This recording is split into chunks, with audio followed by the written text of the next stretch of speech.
You finally feel smart about a stock. Not lucky, not gambling, smart.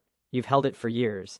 You tell people, yeah, I'm long term. You don't even check the price every day anymore because you trust it. You've built your whole investing identity around it being the safe one. And then one morning you open your phone, half asleep, coffee not even brewed yet, and it's down 8% in a single day. No scandal, no fraud, no CEO going to jail. Just a headline, Amazon stock falls 8% on 200 billion spending forecast and earnings miss. And suddenly, that confident, disciplined investor version of you, gone. Your brain goes, wait, what? Then, is this bad? Then, should I sell? Then, why does this always happen after I buy? Okay, yeah. That's literally a lot of you right now. My name is Nick, and I spend way too much time thinking about money, markets, and the weird psychological games our brains play when numbers on a screen start moving the wrong direction. And if you're someone who's trying to invest responsibly but keeps getting emotionally blindsided by headlines, earnings reports, and big scary percentages, hit subscribe and give this video a thumbs up, because this one matters. Here's the thing. Amazon didn't collapse. Amazon didn't fail. Amazon didn't suddenly become a bad business overnight, but Wall Street freaked out anyway. And what happened here tells you everything you need to understand about modern investing, expectations, psychology, and why most people lose money even when they pick great companies. Now look, when people hear earnings miss, they assume it means the company did poorly. That's not actually what it means. It means Amazon didn't do as well as Wall Street expected. That difference is massive.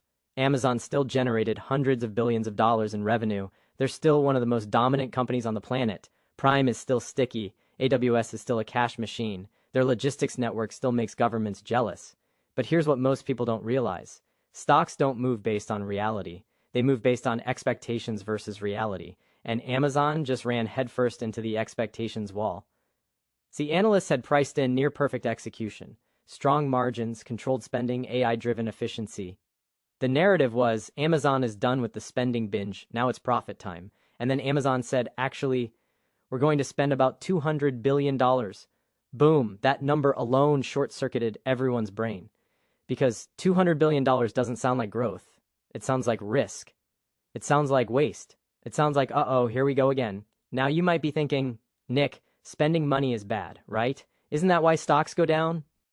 This is where it gets interesting. Spending isn't the problem. Uncomfortable spending is. Amazon is pouring money into AI infrastructure, data centers, logistics automation, and long-term capacity. The same thing they've always done. The same thing that made them Amazon in the first place. But Wall Street doesn't like when you remind them that returns take time. Here's a stat that should mess with your head a little.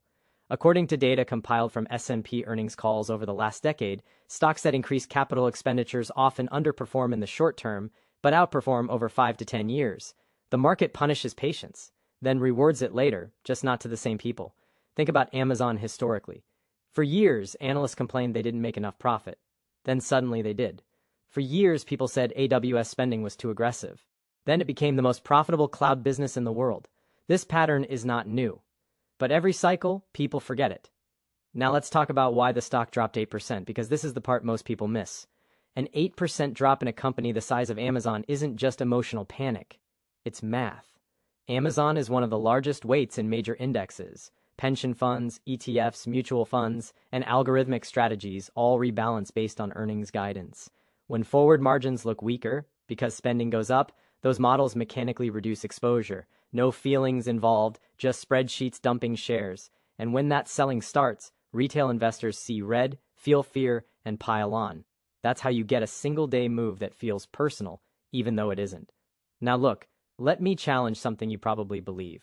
Most people think they're long-term investors, but emotionally, they're short-term traders.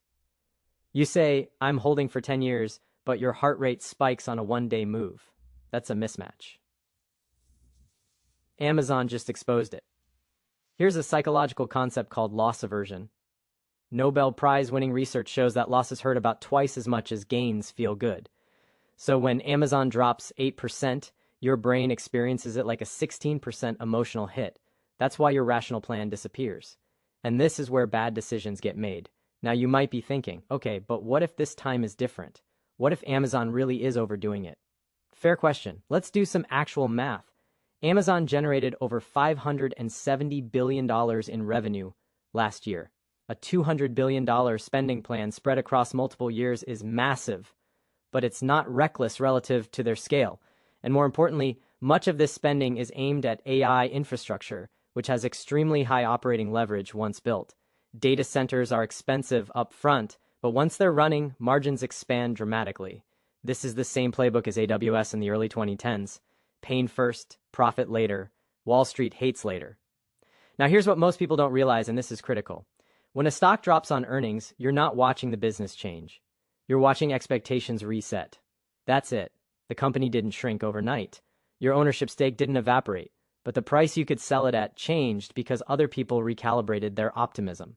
And that creates opportunity if you're emotionally equipped to see it.